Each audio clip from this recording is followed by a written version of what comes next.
सुप्रभात बच्चों, मैं आपकी हिंदी की टीचर हूँ। आज हम क्लास 3 के पाठ 15 दिन और रात को पढ़ेंगे। तो बच्चों, दिन और रात के बारे में हम आपको बताएंगे कैसे ये दिन और रात होता है, इसकी भौगोलिक कारण बताएंगे। तो बच्चों चलो पाठ की शुरुआत करते हैं। छात्रों, आज हम दिन तथा रात के घटित होने की क्रिया पर चर्चा करेंगे। क्या करेंगे हम आज? दिन और रात की जो घटना है उसे घटित होने की बात बात करेंगे। आपको उसके बारे में बताएंगे, ठीक है। छात्रगण, गुरुजी, पहले हम यह स्पष्ट करें कि हमारी धरती कहाँ स्थित है तथा इसकी आकृति कैसी है। वो क्या कह रहे हैं, पहले हम ये पता करें कि हमारी धरती कहाँ है और इसकी आकृति मतलब ये कैसी दिखती है। ठीक है, वो पहले सवाल टीचर से कर रहे हैं, गुरुजी से कर रहे हैं। ठीक है, अब देखो गुरुजी क्या बताते हैं। शिक्षक, हम जिस धरती पर रह रहे हैं वह आकाश में स्थित है। जहां हम रह रहे हैं वो कहाँ स्थित है? आकाश में स्थित है। ठीक है, अनंत आकाश इसके चारों ओर फैला हुआ है तथा धरती की आकृति लगभग गोल है। धरती की आकृति कैसी है? लगभग गोल है। कौन बता रहा है? शिक्षक बता रहे हैं, गुरुजी बता रहे हैं। ठीक है, अब छात्रगण, हमारी धरती पर प्रकाश कहाँ से आता है तथा कैसे? कृपया हमें विस्तार से बताइए। अब वो गुरुजी से क्या पूछ रहे हैं? गुरुजी, हमारी धरती प्रकाश कहाँ से आता है और कैसे आता है, हमें ये बताइए। ठीक है, तो गुरुजी क्या बताते हैं, चलो देखते हैं गुरुजी क्या बताते हैं। शिक्षक, आकाश में दहकती हुई गैसों का एक बहुत बड़ा गोला है।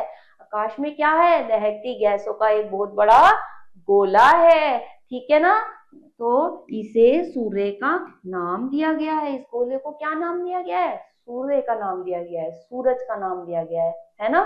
इसको सूर्य का नाम दिया है। सूर्य की किरणें ताप तथा प्रकाश लेकर सारे आकाश में फैल रही है। सूर्य की किरणें क्या कर रही है? ताप और प्रकाश लेके सारे उसमें फैल रही है। ठीक है, गुरुजी क्या बता रहे हैं? सूर्य की किरणें सारे आकाश में फैल रही है। अब बच्चे पूछ रहे हैं, छात्रगण पूछते हैं, छात्रगण, क्या यही किरणें सूर्य का प्रकाश हमारी धरती पर लाती हैं? वो क्या पूछ रहे हैं, क्या यही जो किरणें हैं ये धरती पे प्रकाश लाती हैं? वो बच्चे गुरुजी से पूछ रहे हैं।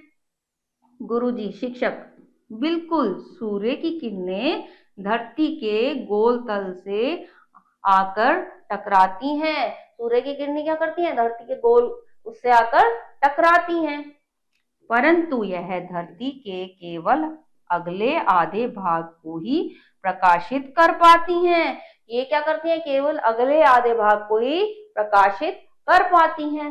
ठीक है, अब क्या बता रहे हैं कि जो है उसको ही आधे भाग को ही प्रकाशित कर पाती हैं। धरती का पिछला आधा भाग इन किरणों से अछूता ही रह जाता है और जो पिछला भाग है वो इन किरणों से अछूता रह जाता है, यानी उन पर इस किरणों का कोई असर नहीं होता। ठीक है, वो ये बता रहे हैं।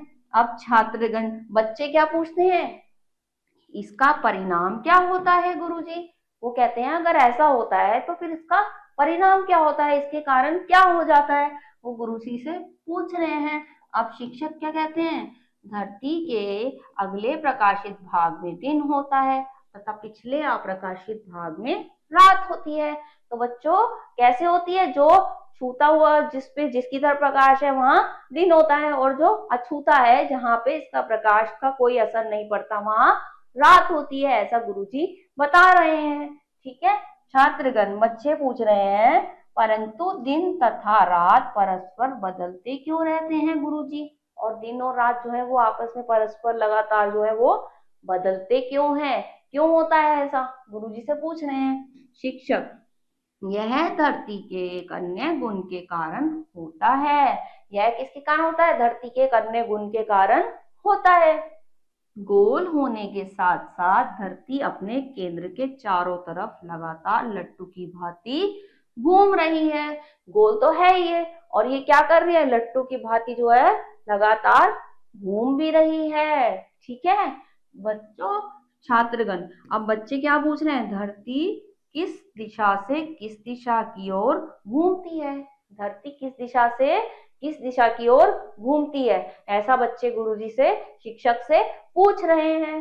ठीक है, तो बच्चों शिक्षक जो है क्या जवाब देते हैं? शिक्षक क्या जवाब दे रहे हैं? धरती पश्चिम से पूर्व की ओर घूमती है तथा 24 घंटे में एक चक्कर पूरा कर लेती है। पश्चिम से पूर्व की ओर घूमती है और 24 घंटे में एक चक्कर जो है धरती पूरा कर लेती है। ठीक है बच्चों, समझ में आया? छात्रगण, बच्चे क्या पूछ रहे हैं? धरती की इस गति का परिणाम क्या होता है गुरुजी? इस गति का परिणाम क्या होता है? वो बच्चे जो हैं गुरुजी से पूछ रहे हैं कि जब ऐसा होता है तो उसका परिणाम क्या होता है। अब गुरुजी क्या बता रहे हैं? शिक्षक, इस गति का परिणाम यह होता है कि धरती के प्रकाशित तथा अप्रकाशित भाग अपने स्थान परस्पर बदलते रहते हैं। इसका क्या परिणाम होता है? जो प्रकाशित और अप्रकाशित जो भाग है वो अपने स्थान परस्पर बदलते रहते हैं, आपस में बदलते रहते हैं। प्रकाशित भाग लगभग 12 घंटे अंधेरे में रहने के पश्चात प्रकाश में आ जाता है।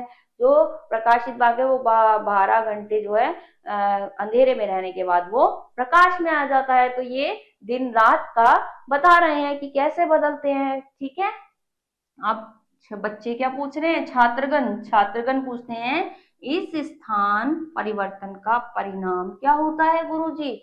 अब ये जो स्थान परिवर्तन आपस में करते हैं इसका क्या परिणाम होता है, अब वो ये भी पूछते हैं। तो गुरुजी क्या बताते हैं? शिक्षक, इसका परिणाम यह है कि धरती के हर स्थान पर 24 घंटे में एक दिन तथा एक रात घटित हो जाते हैं।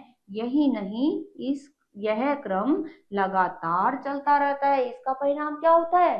24 घंटे में जो है जो दिन और एक रात होती है। ठीक है, और ये लगातार क्रम जो है चलता रहता है। तो बच्चों समझ में आया ना कैसे दिन रात होती है? छात्रगण, अब बच्चे बोल रहे हैं गुरुजी आपने हमें दिन तथा रात के बनने तथा इनके अबाध रूप से एक दूसरे के बाद घटित होने के विषय में पूर्ण जानकारी दी है।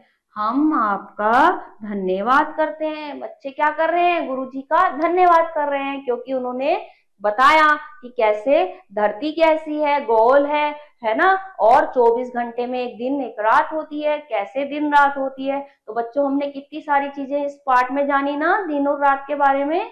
इस पाठ को आप दोबारा पढ़िएगा। ठीक है, अगले पाठ में कुछ और पढ़ेंगे। तब तक के लिए अपना ख्याल रखिए। ओके।